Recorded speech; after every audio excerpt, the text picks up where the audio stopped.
big problem, a big issue in sports psychology is that it intellectualizes things. It makes you think when in reality, in a sport, in athletics, in competition, you don't have time to think, or you have very minimal time to think. Now, don't get me wrong, there's a lot of people that do a lot of good work in sports psychology itself, but I want to give you a tip. I want to help you with your mental toughness training in whatever sport you play that's not going to over intellectualize things. So you're not an overthinker. You're not analyzing all of the ins and outs of your sport specifically. And so you stop killing yourself. You stop paralyzing yourself. You stop sabotaging yourself in that overthinking. So the exercise is simple. As an athlete, we need to understand that we're physical beings. We need to have the head, we need to have the body, and we need to have the emotions all working together. A lot of sports psychology, they just want to, have you write down on a piece of paper, how did you feel on a scale of 1 to 10? How did this work on a scale of 1 to 10? Things like that. But the problem is, all of these techniques, all of these strategies are great in theory when we think about them. Maybe you've seen them online, maybe you read some books, you see I'm a big reader. Maybe you watch some videos, whatever it is, wherever you're getting your information from, understand this one thing. You need the techniques when they matter most. Most techniques, most strategies out there are great in theory, but it's important to understand that it's not about just theory. It's about how can I use this? How can I implement this? And here's the thing, I want to help you condition your nervous system. So you're not just thinking about things, you're actually feeling it in your body. You're actually working it into your nervous system. Because everything you do in your sport is ingrained into your nervous system. All of your reps that you take in your sport are ingrained into your nervous system. So you're sending signals from your muscles, from your body, back and forth to your brain all of the time, right? That's the master of repetitions. So you continually refine that path so it's cleaner and clearer between your body and your mind. So in terms of sports psychology, in terms of developing your mental toughness, we need to somehow figure out how to connect that brain-body connection, especially when it matters most. So here's the sports psychology tip. Here's the tip that's going to help you. Here's the thing that's going to help ingrain it deeper into your nervous system so that you're not just thinking about things during the competition and you're actually responding. You're actually letting your body, you're actually letting your nervous system work with you and for you. So in order to get that connection to work, you have to understand that our nervous system is working on a number of levels. It's working on a visual level. It's working on a tonal level, right? What we hear and how we hear it. And it's working on a kinesthetic level. So how we're feeling things, how we're moving our body. So how we're using our facial expressions, how we're using our postures, how we're connecting our body with our breath. So here's the exercise for you, is to be very clear. Here's the intellectual side of it. Here's the intellectual side of it, because we can intellectualize it. And then I'm going to show you how to implement it with the physical side, with the nervous system, okay? So number one, you have to get a clear picture, get a clear vision on what your future self looks like. So your sport specifically, how do you move? How do you act? How do you walk? How do you perform? How do you move? See it in your own mind first. How do you respond? How do you talk? How do you move your body? Get a clearer and clearer picture.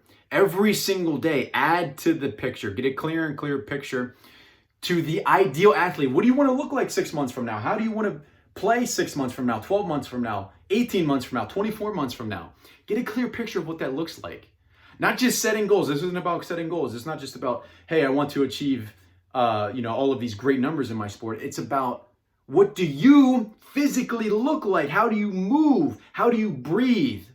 How do you act? Because someone that acts confidently moves differently than somebody that's passive and that isn't very into it or isn't very confident. Get a clear picture. How do you look? How do you sound? What are the words that are coming out of your mouth? What's the inner dialogue inside your mind as well as coming out of your mouth? And how are you moving your body? Get those three components down very clear. You might want to add smell or taste to it, but those are, minor, especially in the realm of sports, right? So Visually, what do you look like? Tone, auditory, what does it sound like? Physically, how are you moving your body? Get a clear picture. Then you want to start ingraining that. So you get a clear picture of what that future self looks like 6 months, 12 months from now. You get a clear picture. Then when the competition comes, then when the game comes, it comes down to this simple question. How would my ideal future self respond in this situation? How would my ideal future self act in this situation? How would my ideal future self play in this situation? Then all of a sudden the decision making becomes a lot easier. To get out of that fear, to get out of that anxiety, get out of that stress, to get out of that mode where you're overthinking, it becomes a lot easier because all of a sudden you have an idea of what you're going to be doing with your body. Say you mess something up. Say you mess a play up. Say you have a bad round in your sport. How's my ideal future self going to stand? They're going to stand with their shoulders slumped. They're going to stand with their head down. But here's the thing. We don't do this intentionally in our sport, do we? Most people don't. Most athletes don't.